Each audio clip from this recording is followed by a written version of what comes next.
Well, let me just say this, Alex.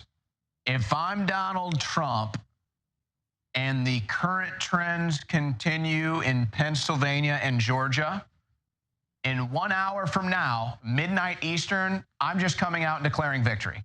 That's what I'm doing. Because the way I see it, there is no path to victory short of epic voter fraud in Pennsylvania or in Georgia. They've run out of the margin that they would need in Philadelphia County and the greater Philadelphia area. They've run out of the margin that they would need in Georgia and Atlanta specifically. It's too late. It's too late, Alex. And this is exactly what they did in 2020. Now, I know you could say, well, the media predicted he would come out and declare victory early, and that's how he would steal it. Screw them. Everybody knows they're liars. The only way Kamala Harris comes back in Georgia and Pennsylvania is with an epic amount of voter fraud. They just refuse to declare it for Trump. We already went through this in 2020. I'm not going through this again if I'm Donald Trump. I come out and declare victory at midnight if these trends do not change. Now, let's be clear with the numbers.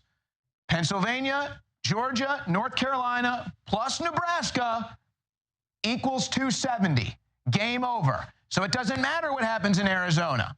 It doesn't matter what happens in Nevada. That's it. Interestingly enough, Wisconsin is in play. I think they're probably going to steal Michigan. It's safe to say Republicans are going to get +2 in the Senate and at least +4 in the House. That number could jump up to 10 or more. But again, if I go into Pennsylvania and I look at these numbers, and these are the 2020 numbers, Alex. These are already the inflated steroid numbers in Pennsylvania that we're looking at. If you go into the Philadelphia area and we assume the worst, if we assume the worst about these counties, including Philadelphia County, the numbers, the margins are still not there for Harris. They're just not. Unless all of a sudden no more votes come in from rural Pennsylvania, with Donald Trump up now 200,000 and the rural areas now canceling out the deep blue Philadelphia areas, they just don't add up. So if this trend continues, Trump wins Pennsylvania, I come out and declare victory at midnight. Let's go back down to Georgia so I can explain this too. You go down to Georgia, same story, same story. The only way Harris comes back is with the remaining margins that she gets in the greater Atlanta area, but the numbers just aren't there, Alex. This is already 90%. So even if you assume she's going to gain, say, 100,000 votes in that area, we're what here? We're already 88% in, and Trump continues to maintain a 150,000 vote lead. I don't see the numbers. I do not see the numbers right now for Harris to make up these deficits in Pennsylvania and in Georgia. So in an hour from now, I'm coming out declaring victory. I don't know how much he wants to get into voter fraud and what happened in 2020 versus tonight, if he even wants to go down that route, but that's what I'm doing. You don't even need Arizona. You don't need Wisconsin. You don't need Nevada, Pennsylvania, Georgia, Nebraska, 270. And then everything else is just bonus from there. And again, it's worth mentioning, Trump is on pace to win the popular vote right now. Trump is outperforming in Virginia. He's outperforming in New Jersey. He's even outperforming in New York, New Hampshire, Maine. Some might tell you New Jersey's still in play based off of the numbers that we have right now. So we got to get ahead of this. I'm not doing 2020 all over again. All these numbers indicate Trump is on his way to a victory. The margins in Pennsylvania and Georgia show no path for Kamala Harris. Everybody's already called North Carolina, even though that one's tight. Everybody's already called that. So that's my strategy if I'm Donald Trump. Wait till midnight Eastern time, and just come out and say, we've got the numbers, we've got the votes. Because here's what you have to do, Alex. You have to get people's eyes on this. So you can't make the same mistakes as 2020. So if you declare victory and you've got 270, and then magically at 3:30 in the morning, you get the vote steroids in Pennsylvania and Georgia and everybody else, everybody's going to see it. Then you can come out and say, what did they do here? And I think that that's how you stop this steal from happening. Now, Trump is looking good in Arizona right now, but whatever's going on in Arizona is just insane. It's just splitting at 50-50 pretty much all night. It's just crazy. Wisconsin is favoring Trump right now. It continues to flip back and forth.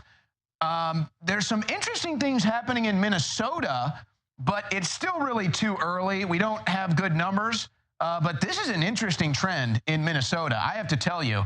And what's interesting about this trend, and I don't want to get ahead of myself because we're still not getting even 20%, Royce White is beating Amy Klobuchar. So, look, Minnesota, I'm still going to say is a long shot. Royce White, who we love dearly, and I want to see him in the Senate badly, still a long shot. But, I mean, I expected maybe New Jersey might be the knuckleball, or maybe New Hampshire might be the knuckleball. Minnesota might be the knuckleball. And that would give you +3 because it looks like, unfortunately, Kari Lake is going to lose. And it also looks like the Democrat incumbents in Wisconsin and Michigan are going to hold on to their seats. So assuming we get the seat in Montana, which is safe, I don't know why they haven't declared the victor in Ohio for the Senate seat for the Republicans yet, but that looks good.